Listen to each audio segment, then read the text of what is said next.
বৈষম্যহীন সমৃদ্ধ দেশ গড়তে সবাইকে ঐক্যবদ্ধ থাকার আহ্বান খালেদা জিয়ার। নয়াপল্টনে বিএনপির জনসভায় ভার্চুয়ালি যোগ দেন তিনি।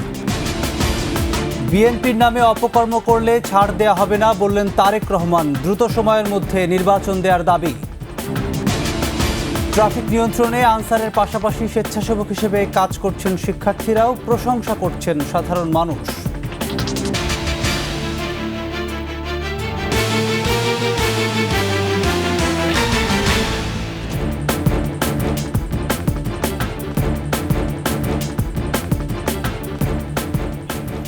শুনছিলেন ফার্স্ট সিকিউরিটি ইসলামী ব্যাংক পিএলসি সংবাদ শিরোনাম। আমন্ত্রণ ২১ দেশের সংবাদে, সাথে আছি আমি প্রণব চক্রবর্তী।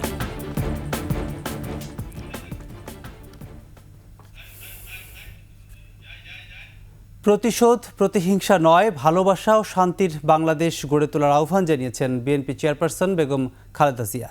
রাজধানীর নয়াপল্টনের বিএনপি সমাবেশে ভার্চুয়ালি যুক্ত হয়ে দলীয় নেতাকর্মী ও দেশবাসীর প্রতি এই আহ্বান জানান বিএনপি চেয়ারপারসন। তরুণরাই আমাদের ভবিষ্যৎ।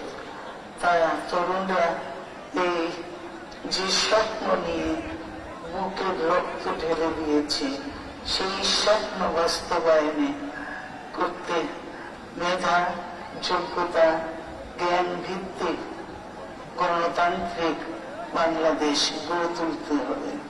সকল ধর্মের গোত্রের অধিকার নিশ্চিত করতে হবে। শান্তি, প্রগতি আর সাম্যের ভিত্তিতে আধুনিক বাংলাদেশ নির্মাণে আসুন আমরা তরুণদের হাত শক্তিশালী করি। ধ্বংস নয়, প্রতিশোধ নয়, প্রতিহিংসা নয়, ভালোবাসা, শান্তি ও জ্ঞান ভিত্তিক সমাজ গড়ে তুলি। দ্রুততম সময়ের মধ্যে নির্বাচন দেওয়ার আহ্বান জানিয়েছেন বিএনপির ভারপ্রাপ্ত চেয়ারম্যান তারেক রহমান। বলেছেন, বিএনপির নামে অপকর্ম করলে কোনো ছাড় নয়। বিচারের ভার নিজ হাতে তুলে না নেয়ার আহ্বানও জানান তিনি। রাজধানীর নয়াপল্টনের সমাবেশে ভার্চুয়ালি যুক্ত হয়ে তারেক রহমান এসব কথা বলেন। বিএনপির সর্বস্তরের নেতাকর্মীর প্রতি আহ্বান রেখে বলতে চাই, আপনারা যিনি যেখানে বসবাস করেন সেখানে আপনার বন্ধু কিংবা পাড়া প্রতিবেশী, তিনি মুসলমান, বৌদ্ধ, হিন্দু, খ্রিস্টান, ধর্মীয় পরিচয় যাই হোক না কেন, বিশ্বাস যাই হোক না কেন, তার নিরাপত্তায় আপনি ঢাল হিসাবে দাঁড়িয়ে দৃষ্টান্ত স্থাপন করুন। হাজারো শহীদের রক্ত রঞ্জিত বিপ্লবের প্রথম ধাপ সফল হয়েছে মাত্র একটি বৈষম্যহীন গণতান্ত্রিক বাংলাদেশ। তাই বিপ্লবের লক্ষ্য বাস্তবায়নে দ্রুততম সময়ের মধ্যে জাতীয় নির্বাচন অনুষ্ঠান করতে হবে। দ্রুততম সময়ের মধ্যে জনগণের ভোটে নির্বাচিত প্রতিনিধিদের কাছে ক্ষমতা হস্তান্তর করতে হবে। নির্বিঘ্নে নয়াপল্টনের সমাবেশে উপস্থিত বিএনপির নেতাকর্মীরা। কোনো হয়রানি নেই, পুলিশের গ্রেপ্তার আতঙ্ক নেই। দীর্ঘ ১৬ থেকে ১৭ বছর পর স্বাধীনতা উপভোগ করছেন বলে মত দেন বিএনপির নেতাকর্মীরা। বৈষম্যমুক্ত আদর্শ গণতন্ত্র প্রতিষ্ঠা করার জন্য নীতি নির্ধারকদের প্রতি আহ্বান জানান নেতাকর্মীরা। মাহমুদ হাসানের প্রতিবেদন। রাজধানী নয়াপল্টন বিএনপি কার্যালয় অভিমুখে জনতার ঢল। স্লোগানে মুখরিত হয়ে ওঠে পল্টন ও আশেপাশের এলাকা। সারা দেশ থেকে দলে দলে জনতার স্রোত আসে নয়াপল্টনে। বিএনপির নেতাকর্মীরা বলছে, দেশ এখন মুক্ত। সমাবেশে আসতে কোথাও কোনো বাধার সম্মুখীন হতে হয়নি। গণতন্ত্র পুনঃপ্রতিষ্ঠিত হয়েছে বলে উল্লাস করেন তারা। এদেশের মানুষ শান্তি চায়, বাংলাদেশের মানুষ শান্তিপ্রিয়। খালেদা দিয়ে যদি হেসে ওঠে, এই বাংলাদেশ হেসে উঠবে। এখন যেটা মুক্তির স্বাদ পাচ্ছি,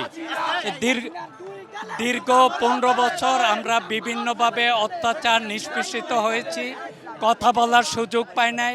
যারা দেশ পরিচালনার গুরুর দায়িত্ব পাবেন তাদের দুর্নীতিমুক্ত দেশ গড়ার তাগিদ দেন নেতাকর্মীরা।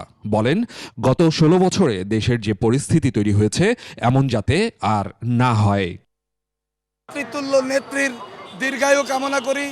এই দীর্ঘায়ু কামনা করে আমাদের নেতাদের কাছে একটাই আবদার, ক্ষমতার চেয়ারে বসে এই চেয়ারের গরমে বাংলার জনগণকে ভুলে যাবেন না। লোক নেতৃবৃন্দ যেভাবে তারা 12টা বছর কষ্ট করেছে, এর থেকেই বোঝা যায় যে দেশটা কীরকম স্বৈর শাসকের হাতে ছিল। আমরা ধিক্কার জানাই স্বৈর শাসকদেরকে। জনগণ যেন উপযুক্ত প্রার্থীকে, দেশপ্রেমিক প্রার্থীকে, সৎ প্রার্থীকে এবং প্রশাসন চালানোর মতো যোগ্য প্রার্থীকে ভোট দিয়ে জয়যুক্ত করে। এসব কিছুর জন্য যেসব শিক্ষার্থীরা প্রাণ দিয়েছেন তাদের স্মরণ করতে ভুলেননি সমাবেশে আসা একজন কর্মীও। ছাত্র জনতা এবং সমস্ত বিরোধী দলের যে সমস্ত লোকজন শহীদ হয়েছে তাদেরকে আমরা সশ্রদ্ধ সালাম জানাই। জীবন উৎসর্গ করেছে, তাদের এই উৎসর্গের কারণে এবং এদেশের অপমান জনগণ যখনই তাদেরকে সাপোর্ট করেছে তখন এই স্বৈরাচারী বিদায় হতে বাধ্য হয়েছে। আগামীর বাংলাদেশ বিভেদ মুক্ত বাসযোগ্য দেশ হবে, প্রতিটি কর্মী ও নেতার মুখে এমন বাণী উচ্চারিত হয়। মাহমুদ হাসান, 21 টেলিভিশন, ঢাকা। সাবেক প্রধানমন্ত্রী ও বিএনপি চেয়ারপারসন বেগম খালেদা জিয়া সদ্য ক্ষমতাচ্যুত শেখ হাসিনা সরকারের প্রতিহিংসার শিকার হয়েছেন। অন্যায়ভাবে মিথ্যা মামলা দিয়ে কারাবন্দী রাখা হয়েছিল তাকে। সুচিকিৎসা থেকেও বঞ্চিত হয়েছেন তিনি। খালেদা জিয়ার মুক্তির পর এমন প্রতিক্রিয়ায় জানিয়েছেন বিভিন্ন শ্রেণী পেশার মানুষ। বিস্তারিত মাহমুদ হাসানের আরেকটি রিপোর্টে। সাবেক প্রধানমন্ত্রী বেগম খালেদা জিয়া মুক্তি পেয়েছেন মঙ্গলবার। তার দণ্ডাদেশ মওকুফ করা হয়েছে। খালেদা জিয়ার মুক্তি প্রতিহিংসার রাজনীতির অবসান বলে মনে করেন বিভিন্ন শ্রেণী পেশার মানুষ। আজ আমার বাংলাদেশে শান্তিপ্রিয় মানুষের সন্তানকে, ছেলেপেলেদের যে হত্যা করেছে এই খুনি ফ্যাসিবাদী হাসিনার এই বাংলার মাটিতে বিচার হওয়া একান্ত দরকার, যাতে ভবিষ্যতে এই কেলেঙ্কারি কেউ যেন না করতে পারে, কোনো সরকার যেন না করতে পারে। সুচিকিৎসা থেকেও বঞ্চিত হয়েছেন বিএনপি চেয়ারপারসন খালেদা জিয়া। বললেন তারা, খালেদা জিয়াও একজন মানুষ, শেখ হাসিনাও একজন মানুষ। এটা চরম সত্য। একটা মানুষকে চিকিৎসা দিতে কিভাবে আটকায়?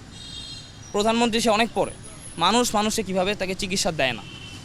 আপনার শত্রুও যদি, ব্যক্তি হিসাবে আপনার শত্রুও যদি অসুস্থ থাকে, আপনি তাকে সেবা করা, এটা আপনার মানবিক দায়িত্ব। অসুস্থ থাকাকালীন অবস্থায় উনি বিদেশে যাইতে দেয় নাই, ওটা ওনার প্রতিহিংসার কারণে।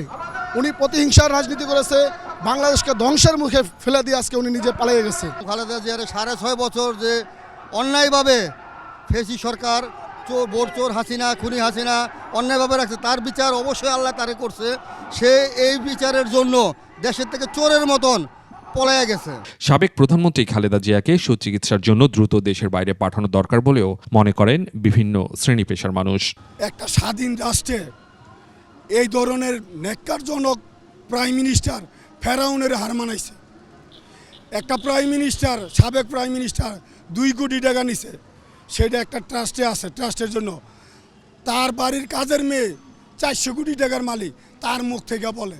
বাংলাদেশের মানুষের হৃদয়ে জিয়া রহমানের দেশপ্রেম, সততা এইটা প্রত্যেকের হৃদয়ে আছে এবং সেই ধারণায় আজকে বাংলা এত নির্যাতনের পরও বিএনপির নেতাকর্মীরা ঐক্যবদ্ধ ছিল। দেশে আবারও সুস্থ ধারা রাজনীতি চালু করতে খালেদা জিয়ার মুক্তি জরুরি ছিল বলেও মন্তব্য তাদের। মাহমুদ হাসান, 21 টেলিভিশন, ঢাকা। ট্রাফিক নিয়ন্ত্রণে সারা দেশে আনসারের পাশাপাশি স্বেচ্ছাসেবক হিসেবে কাজ করছেন শিক্ষার্থীরাও। এতে করে সড়কে যানবাহন চলাচলে শৃঙ্খলা ফিরেছে। এছাড়া শহর পরিষ্কার পরিচ্ছন্ন কর্মসূচিও পালন করে তারা। শিক্ষার্থীদের এমন উদ্যোগের প্রশংসা করছেন সাধারণ মানুষ। প্রতিনিধিদের তথ্য ছবিতে ডেস্ক রিপোর্ট। কেউ রাস্তা ফুটপাতের ময়লা পরিষ্কার করছেন, কেউ সড়কের মাঝখানে দাঁড়িয়ে যানবাহন নিয়ন্ত্রণ করছেন।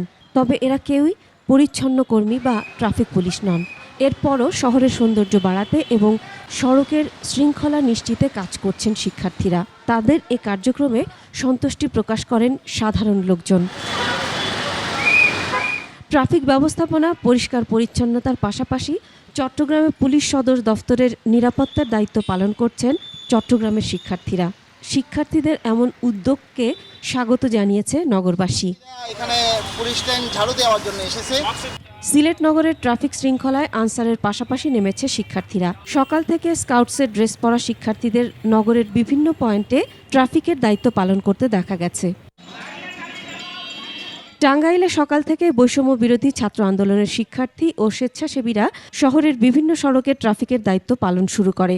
এ সময় তারা হাতে মাইক ও বাঁশি ব্যবহার করে যানবাহন সারিবদ্ধভাবে চলাচলে সহায়তা করে। অপরদিকে শিক্ষার্থী ও স্বেচ্ছাসেবীরা শহরের বিভিন্ন রাস্তাঘাট ঝাড় দিয়ে পরিষ্কার করে। রাজবাড়ীতে শহর পরিষ্কার পরিচ্ছন্ন কর্মসূচি পালন করেছে বৈষম্য বিরোধী শিক্ষার্থীরা। সকাল 10টার দিকে শহরের বড়পুল থেকে এ কর্মসূচি শুরু হয়। এ সময় শিক্ষার্থীদের কেউ ঝুড়ি, ঝাঁটা, বেলচা, বস্তাসহ নানা জিনিস নিয়ে কর্মসূচিতে হাজির হয়। নোয়াখালীতে স্বেচ্ছায় ট্রাফিক পুলিশের ভূমিকার পাশাপাশি পরিচ্ছন্ন কর্মীরও দায়িত্ব পালন করে শিক্ষার্থীরা। নগরীর মোড়ে মোড়ে এ দৃশ্য দেখা যাচ্ছে। ময়লা আবর্জনায় ভরা শহর পরিষ্কার করতে ঝাড়ু হাতে নামেন বৈষম্য বিরোধী ছাত্র আন্দোলনের যুক্ত শিক্ষার্থীরা। কিশোরগঞ্জ শহরের একরামপুর পুরান থানা, গৌরাঙ্গ বাজার ও কালীবাড়ি মোড় সহ খড়মপট্টি, ইশাখা রোড ও আখড়া বাজার এলাকা সড়কে ট্রাফিক কন্ট্রোলের পাশাপাশি শহরের রাস্তাঘাট, অলিগলি পরিষ্কার পরিচ্ছন্ন করে শিক্ষার্থীরা। পরে সবার মাঝে মিষ্টি বিতরণ করা হয়। ব্রাহ্মণবাড়িয়া শহরের বিভিন্ন সড়কে ট্রাফিকের দায়িত্ব পালন করছে ছাত্ররা। শহরের কাউতলি, টিএ রোড, কে দাস মোড় সহ বিভিন্ন সড়কে ট্রাফিকের দায়িত্ব পালন করে শিক্ষার্থীরা। শিক্ষার্থীদের এই উদ্যোগের প্রশংসা করেন সাধারণ মানুষ। Masum আলিসা, desk report, 21 television. নিচ্ছি বিরতি, যখন ফিরছি তখন থাকছে। দেশ থেকে পালানোর চেষ্টা অপরাধীদের বিমানবন্দরে আটক পদচ্যুত সেনা কর্মকর্তা জিয়াউল আহসান। আবারও আমন্ত্রণ 21 দেশের সংবাদে। বাংলাদেশ সেনাবাহিনীর শীর্ষ পদে রদবদল হয়েছে। এর মধ্যে এনটিএমসির মহাপরিচালক মেজর জেনারেল জিয়াউল আহসানকে চাকরি থেকে অব্যাহতি দেওয়া হয়। এরপরই বিমানে করে পালানোর চেষ্টা চালান তিনি। তবে বিমানবন্দরে কর্মীদের বাধার মুখে উড্ডয়নের আগ মুহূর্তে বিমান থামিয়ে আটক করা হয় তাকে। তার বিরুদ্ধে শিক্ষার্থী জনতার আন্দোলন দমনে শেখ হাসিনা সরকারকে সহায়তার অভিযোগ রয়েছে। রিপোর্ট দুরি মল্লিকের। শিক্ষার্থী জনতার গণ আন্দোলনের মুখে শেখ হাসিনা সরকারের পতনের পর দেশের দায়িত্ব নেয় সেনাবাহিনী। দ্বাদশ সংসদ বিলুপ্ত ঘোষণার পর এখন চলছে অন্তর্বর্তীকালীন সরকার গঠনের তোড়জোড়। এর মধ্যে সেনাবাহিনীতে বড় রদবদল। আইএসপিআরের পাঠানো বিজ্ঞপ্তিতে বলা হয়, লেফটেন্যান্ট জেনারেল সাইফুল আলম পররাষ্ট্র মন্ত্রণালয়ে, লেফটেন্যান্ট জেনারেল মুজিবুর রহমানকে GOC army training and doctrine command, lieutenant general Ahmad Tabrez Shams চৌধুরীকে সেনাবাহিনীর quarter master general, lieutenant general Mizanur Rahman শামীমকে সেনাবাহিনীর chief of general staff, lieutenant general Mohammad Shahinul হককে কমান্ড্যান্ট এনডিসি এবং মেজর জেনারেল আসমো রিদওয়ানুর রহমানকে এনটিএমসির মহাপরিচালক হিসেবে নিয়োগ দেওয়া হয়েছে। চাকরি থেকে অব্যাহতি দেওয়া হয় মেজর জেনারেল জিয়াউল আহসানকে। তিনি জাতীয় টেলিকমিউনিকেশন মনিটরিং সেন্টারের মহাপরিচালকের দায়িত্ব ছিলেন। তার বিরুদ্ধে শিক্ষার্থীদের আন্দোলন দমনে শেখ হাসিনা সরকারকে সহায়তার অভিযোগ রয়েছে। বিভিন্ন সামাজিক যোগাযোগ মাধ্যমের তথ্য বলছে, চাকরি থেকে অব্যাহতি পাওয়ার পর ওই দিন রাতেই এমিরেটস এয়ারলাইন্সের একটি বিমানে করে পালানোর চেষ্টা চালান তিনি। তবে বিমানবন্দরে উড্ডয়নের আগ মুহূর্তে থামানো হয় বিমানটি এবং তাকে আটক করা হয় বলে জানা যায়। দুলি মল্লিক, 21 টেলিভিশন। পুলিশের আইজিপি হিসেবে নিয়োগ পেয়েছেন মোহাম্মদ মইনুল ইসলাম। ঢাকা মহানগর পুলিশের কমিশনার হিসেবে নিয়োগ পেয়েছেন পুলিশের উপমহাপরিদর্শক মোহাম্মদ মাইনুল হাসান। আর র্যাবের মহাপরিচালক হয়েছেন অতিরিক্ত মহাপরিদর্শক AKM শহীদুর রহমান। স্বরাষ্ট্র মন্ত্রণালয়ের জননিরাপত্তা বিভাগের এক প্রজ্ঞাপনে এটি নিশ্চিত করা হয়। শহীদুর রহমান এর আগে পুলিশ অধিদপ্তরে দায়িত্ব পালন করছিলেন। মোহাম্মদ হারুনুর রশিদের স্থলাভিষিক্ত হয়েছেন তিনি। অন্যদিকে মাইনুল হাসান পুলিশের অপরাধ তদন্ত বিভাগে সিআইডির দায়িত্ব পালন করছিলেন। তিনি ঢাকা মহানগর পুলিশের কমিশনার হিসেবে হাবিবুর রহমানের স্থলাভিষিক্ত হলেন। পুলিশের অতিরিক্ত মহাপরিদর্শক হাবিবুর রহমানকে পুলিশের অধিদপ্তরে সংযুক্ত করা হয়েছে। আগামীকাল থেকে পরবর্তী নির্দেশ না দেয়া পর্যন্ত সুপ্রিম কোর্টের হাইকোর্ট বিভাগের বিচারিক কার্যক্রম সীমিত আকারে সরাসরি ভার্চুয়ালি উপায়ে চলবে। হাইকোর্ট বিভাগের রেজিস্ট্রার মুন্সি মশিয়ার রহমান বিজ্ঞপ্তিতে এ তথ্য জানিয়েছেন। বিজ্ঞপ্তিতে বলা হয়েছে, আপিল বিভাগের বিচারিক কার্যক্রম বন্ধ থাকবে, তবে আপিল বিভাগের বিচারপতি মোহাম্মদ আশফাকুল ইসলাম চেম্বার জজ হিসেবে দায়িত্বরত থাকবেন। তিনি আগামীকাল থেকে চেম্বার কোর্টের বিচারিক কার্যক্রম পরিচালনা করবেন।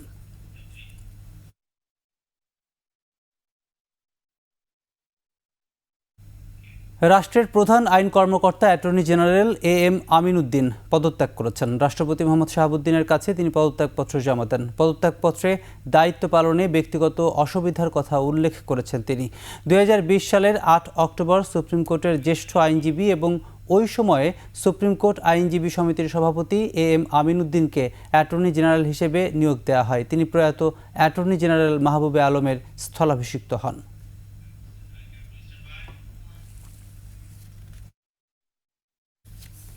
সময় হলো আরেকটা বিরতির। যখন ফিরব তখন থাকবে।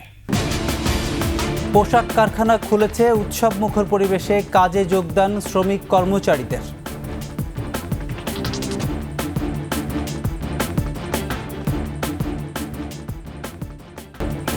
আবারও আমন্ত্রণ 21-এর দেশের সংবাদে।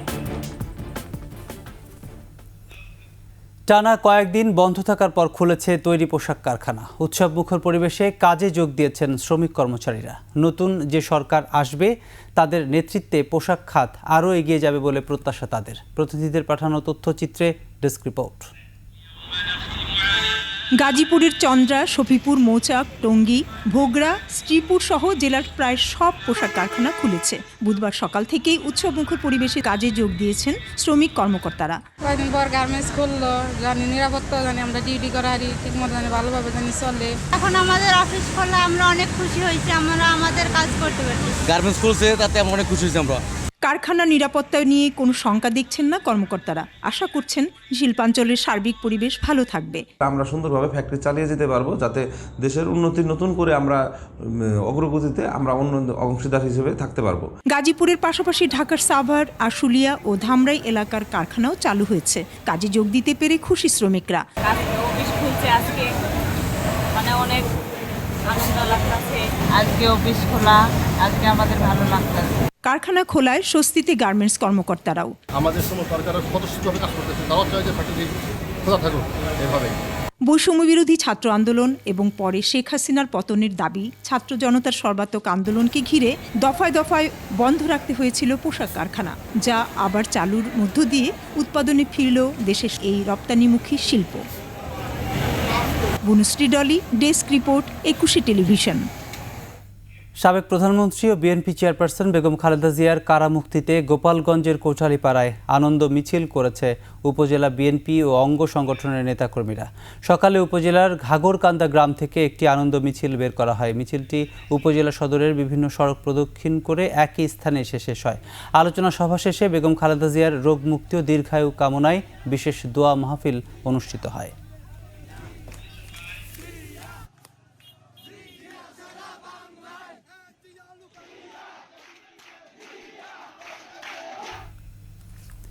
এর সাথে শেষ করছি 21 দেশের সংবাদ। যাবার আগে ফার্স্ট সিকিউরিটি ইসলামী ব্যাংক PLC সংবাদ শিরোনামগুলো আরও একবার। বৈষম্যহীন সমৃদ্ধ দেশ গড়তে সবাইকে ঐক্যবদ্ধ থাকার আহ্বান খালেদা জিয়ার। নয়াপল্টনে বিএনপির জনসভায় ভার্চুয়ালি যোগ দেন তিনি।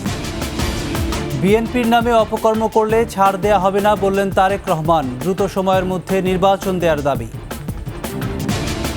ট্রাফিক নিয়ন্ত্রণে আনসারের পাশাপাশি স্বেচ্ছাসেবক হিসেবে কাজ করছেন শিক্ষার্থীরাও, প্রশংসা করছেন সাধারণ মানুষ।